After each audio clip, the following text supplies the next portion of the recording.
নতুন নির্মাণ নিয়ে ফিরছেন গুণী নির্মাতা গিয়াসউদ্দিন সেলিম। এবারে কাজটি রোমান্টিক কমেডি ধাঁচের, নাম পারফেক্ট ওয়াইফ। এটি মুক্তি পাবে দেশের জনপ্রিয় ওটিটি প্ল্যাটফর্ম চরকিতে।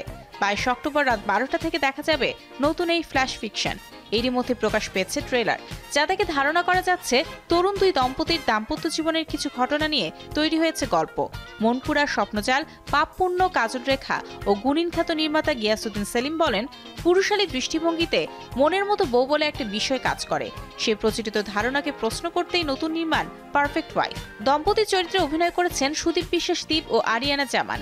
আরেক দম্পতির ভূমিকায় আছেন মীর রাব্বি ও জৌপারি রুসাই। এদের মধ্যে সুদীপ বিশ্বাস দীপ ছাড়া বাকি তিনজনই প্রথমবারের মতো কাজ করেছেন গিয়াসউদ্দিন সেলিমের নির্দেশনায়।